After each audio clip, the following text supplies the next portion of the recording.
WNST, Towson, Baltimore City this weekend at 4-4 to take on the 4-3 Tennessee Titans coming off a bye week. No one, and I mean no one, knows more about the Tennessee Titans than this guy. I've collected some people around here in my Dick Schaap style, and I'm so happy to have collected this guy. He's covered the Titans since 1999. First at the Tennessean for many years, now at Titans Online, covering the Titans at their official website. He is J. Wyatt Sports out on Twitter.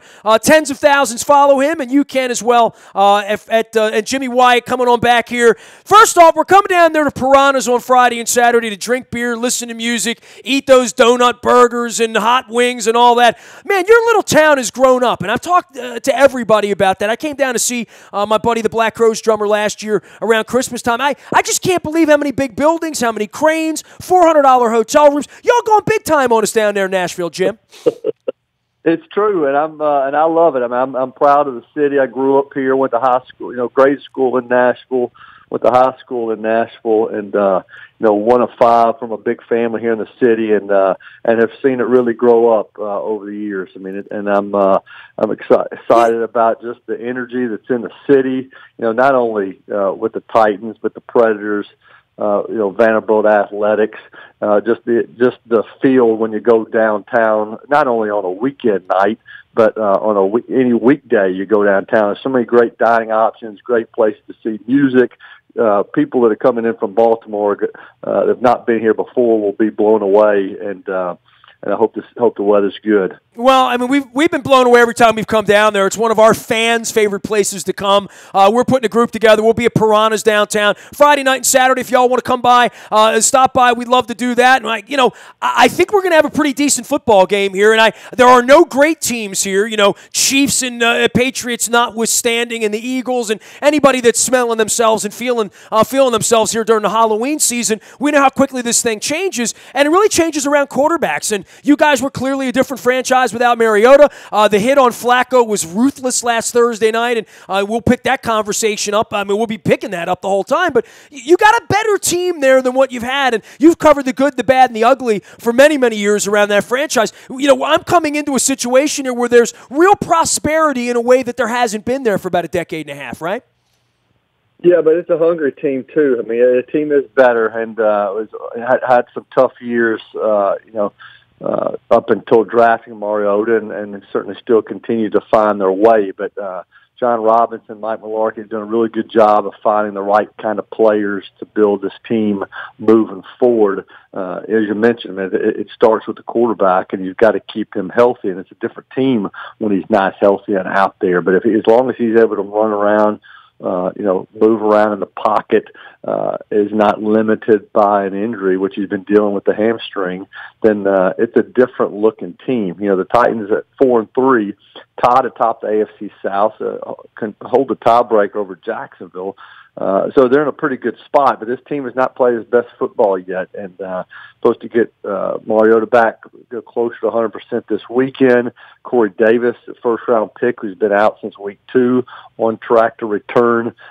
Team benefiting from improved health during the bye week, and now a big game coming in against a Ravens team that certainly I go way back with. Nestor, I know you go way back in this Titans-Ravens rivalry. It's always neat to see these teams play each other.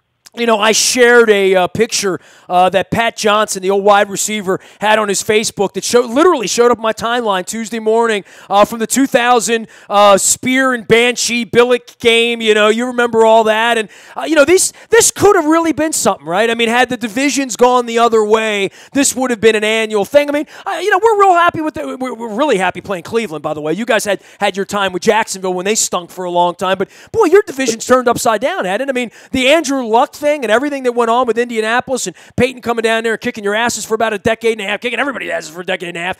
It's changed, and, it feels to me like the balance of power has moved your direction, and certainly with that kid playing quarterback down in Houston and what they laid on you guys a month ago, I think everyone should be real concerned about Deshaun Watson and that Houston Texans team right now. Yeah, there's no doubt about that. I saw him put up 57 points against this Titans team, and really that was kind of, I don't know if I'll call it a wake-up call, but it certainly is a source of motivation around here, at least for the defensive guys. Just talking to Brian Ratko yesterday just about that being, kind of a point where guys said, "Hey, this can't happen again." You look at them and see what they've done. I mean, and against Seattle over the weekend, I mean, that's a team to be reckoned with. Even though they lost J.J. Watt and certainly have taken a couple of hits on defense, they're getting better. Jacksonville's clearly getting better. Titans put one on the Jags in week 2, but they've won at Pittsburgh in an impressive fashion. Jimmy, you don't need to tell me, dude. It was 11 in the morning. We were losing 44-0. I'm sitting on the 35-yard line in Wembley, and I'm like, what the hell is going on here? So, anybody that wants to tell me Blake Bortles stinks and all that, they were beating us 44-0. So, I'm not counting them out, but I'm expecting to find a really good football team when I get down there on Sunday. Yeah, and that's the way it needs to be. I mean, this team needs to improve in the red zone, needs to improve on third down, needs to get off to faster starts, need to get to the quarterback and get them on the ground. I mean, this team has not hit its stride yet. And it's about this time last year when they really started picking up steam and finishing 9-7. Didn't make the playoffs, but came close. They need to put it together. I mean, because this team, high expectations here, high expectations across the nation for this team, and it's still not there yet. But needs to start on Sunday. Well, you go on draft day and draft a kid that's a speedster that you want to get on the field, have had trouble getting him on the field, but running the football, it feels to me, even though you talk about Mariota and you talk about all the skill set and throwing the ball, that's great, but you got 2 running backs there that may be the best 1-2 punch that we're going to see anywhere this season. Yeah, and DeMarco Murray's been dealing with a little bit of hamstring himself, but I think the bye helped him. Yeah, I mean, with Derrick Henry, DeMarco Murray's team is a team certainly capable of winning a lot of games in November and December running it. I mean, it's been a little bit more spread out this year than it was last year as far as the distribution of carries goes, and I think it'll continue to be like that. Henry's capable of getting hot and taking over a game just like DeMarco Murray is, but I know this has been a Baltimore defense that's pretty rugged. I know it's top 10. I've seen these Baltimore defenses before. Titans will know they've got a tough challenge coming up. He is Jim Wyatt. He is J. Wyatt Sports. He's covered the Titans since 1999. Tens of thousands follow him at Titans Online as well as online on Twitter at J. Wyatt Sports. This segment of our programming brought to you by Fremont Mortgage. Don't make a 30-year mistake by choosing the wrong lender. You heard Carl Delmont here earlier this weekend talking some soccer with me. You can learn more at Fremont.com and get that education.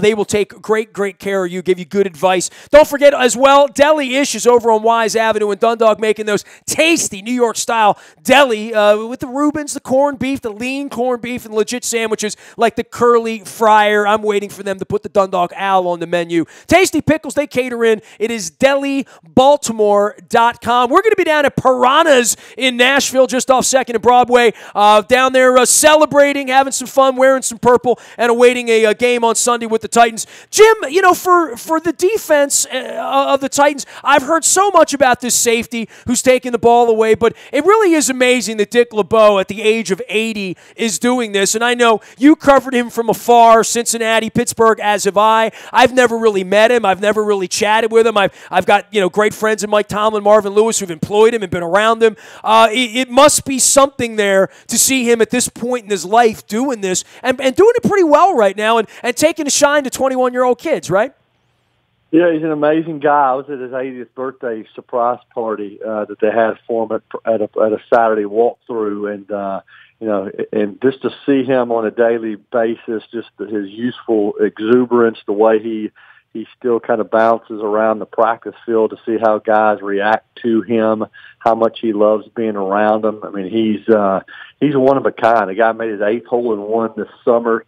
He does not look like an 80-year-old gentleman standing out on the practice field, man. Hey, what's his secret? Does he ever tell you that? Like, seriously, does he confide? Is it diet, exercise, beer, football? What is it? I mean, it'll never happen again. We'll never have an 80-year-old coordinator in this league. I can't imagine that.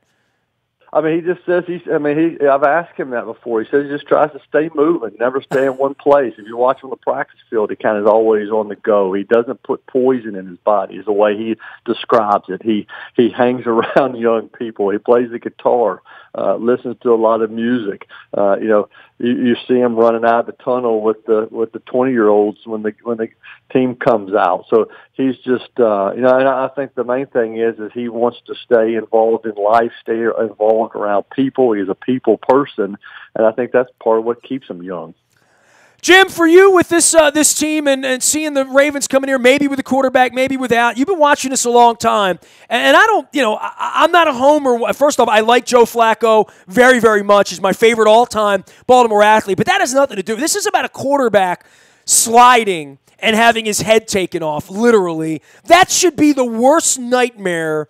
Aside from a Darryl Stingley or what happened to the poor kid with the Bears and the tight end, that sort of heinous injury that happens within the framework of the game. But I know you've been a part of, the Hainsworth to the skull of Garrod and the heel and all that stuff. I mean, you've seen some horrible, horrible stuff, but within the framework of the game, when you're hook sliding as a quarterback, you do not want that happening to Marcus Mariota on Sunday. No, and I saw a quarterback in Steve McNair who, when you play that style of football, you're going to subject yourself to taking a lot of hits like that. And I saw him take some incredible hits over the years when he played. Now, the game has changed, and they're trying to protect quarterbacks now. Those plays are nightmare scenarios for coaches and for the quarterback when you're in the open field and the defender's running at you full speed. I mean, Brian Orakpo talked about that play yesterday in the locker room and just how if you're a player on defense, it's hard to stop. And if you're Joe Flacco and you're trying to get extra yards, you're faced with a question of when do I get down, and did I wait too late? You hate to see hits like that because you don't want to see a quarterback, the way he was bloodied up with his ear, the look in his eye when he stood up. And then for the defender, I personally feel like that guy's in a really tough spot because they're coached to go all out. You're coached to fight for every inch and to not give anything up. So you're going to have bang plays like that. It's a horrible look and a bad hit, but unfortunately those things happen. Jay Wyatt Sports is the way to follow Jim Wyatt. And, for you mentioning McNair, and I want to bring this up with you because I've talked to a lot of people in Nashville this week that have been doing this a long time. Teresa, people that have been around the team. There's going to be a point for me coming down there where I'm going to swallow hard because the last time I was in Nashville with a group, as you well know, McNair came over to our bar and greeted our fans, over 800 people over at Limelight, the playoff game, and Matt Stover. And next thing you know, on the 4th of July, you get a chill down your spine and everything. And I know his kids are going to be involved in this week. I would think for that organization, and we have a little bit of that with Mike Flanagan here, and and the story that no one talks about around here with Mike Flanagan. I would think the same sort of circumstances are there, but he was the franchise there, and I think these two franchises are the thing that he shared, and Ray Lewis and Eddie George and all that stuff. I think it would be crazy of me to not talk about it at least a little bit this week, and all of the fallout of that, because that's still something that's a real dark thing, I think, in Nashville sports history, right? Yeah, and the role his sons will have, Tyler and Trent, who have grown up now, they're little boys when he was playing. I'll never forget him leaving the field after game ends, holding hands with them. He was holding hands with one, he was carrying the other, and now to see him grown up and they're going to come out as the 12th Titans before the game and put the sword in the ground, and I'm sure they're going to get a tremendous ovation because Steve McNair is remembered with such fondness here. I mean, because of the way he played the game and his grit, and he played during what was the glory days of this franchise, days that they're trying to get back to. But people also remember him because he was a guy that held a football camp for kids here every year when he raised money for people down in Mississippi following a hurricane there. He just was a guy that you could always approach at training camp or after games, and he was always a good guy to deal with. People would see him out in the streets. He didn't big time anybody. So, you still drive around the city and you see number 9, stickers on the back of cars, and they gave those out after he passed away.